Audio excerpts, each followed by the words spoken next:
Hello guys, we are back with our next lecture. In this lecture, let us go through the next concept, that is a selective repeat automated repeat request, guys. So it is nothing but the continuation of the previous topic. So in the last two lectures, we have started discussing about noisy channel flow control, right?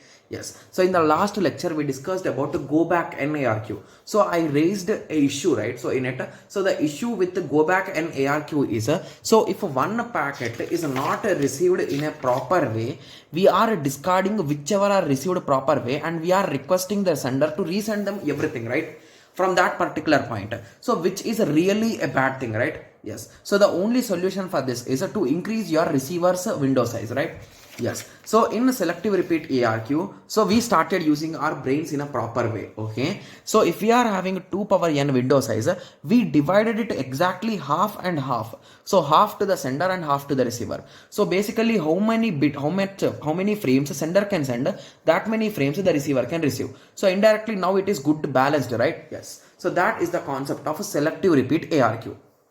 Okay, so if we recall, in go back and ARQ, receiving a frame is a one size, hence in some worst cases stop and wait ARQ works better than go back and ARQ. So if you recall, in stop and wait ARQ we are sending one frame at a time, but it is working in an efficient way, right? Like what work it is doing, it's doing perfectly.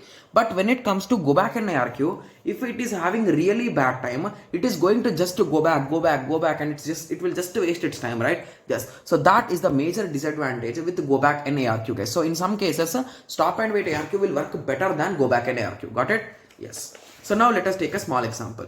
Okay. So assume that, okay, so I don't know how did I draw these diagrams, but I drawed them in a small mistake is there, guys. Okay. Yes. So assume that the packet is never being received, that second packet. Okay. So once the third packet has been received, previously as there is no storage, we are discarding it. But this time as we are having storage, we will store 0, 1, and after that I will leave one slot for that second item, and I will continuously store the next item. So 0 processing is done, 1 processing is done. So in that way I'll be ticking them. So similarly 3, 4, 5, everything will be stored. So whenever the receiver checks that the timeout has been occurred for that particular item, it will resend that particular item only. It is not going to resend all the items. So that is the major advantage here. So now you got an idea, right?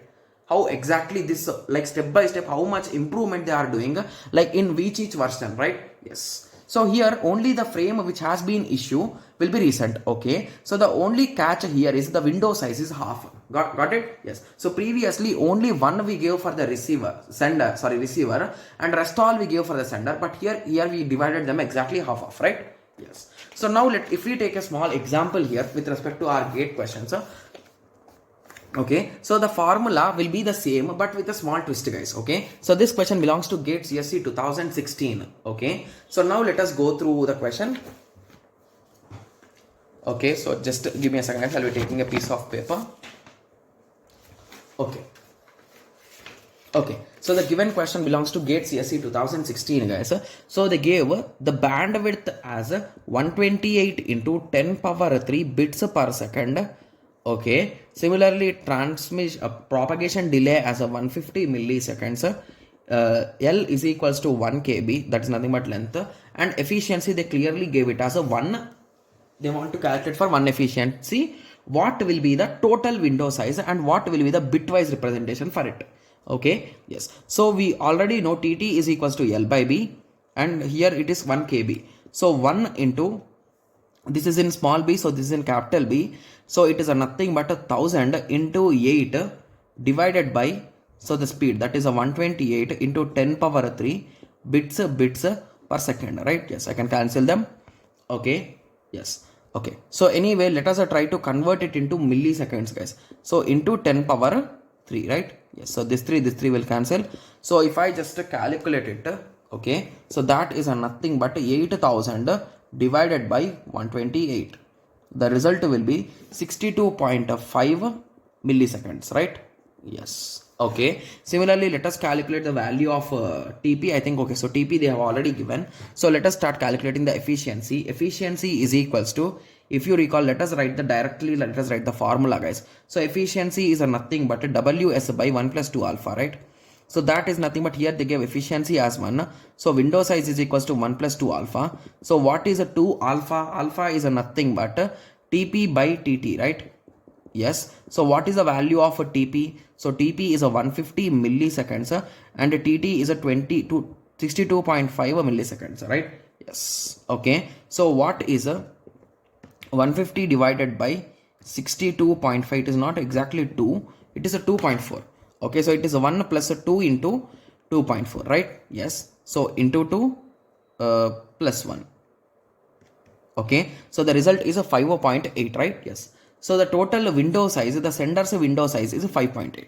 Okay, so the window size of the sender is 5.8, but we cannot make them in points, right? So it is indirectly the window size, if we take it in seal values, so the window size will be 6 of the sender, right? Yes. So what about receiver? So if you recall, this question belongs to selective repeat, right? Hence the window size of the receiver will also be 6 bytes. So in total it is a 12, right? Yes. So 12 is the maximum frame size. So okay, so if we apply log for this, you will get 3 point something. So which will be 4 bits will be enough to represent those, will represent the numbers. And similarly, the total frame size or the count of those frames is a 12. Got it? Yes. So now I hope everyone got a clear idea with respect to this questions, right? Yes. So I am sure that there are few students like exactly what are these frames and what is this 4-bit representation, right? I'm sure that there will be few students with that confusion, right? Yes. So let me take a small example, guys.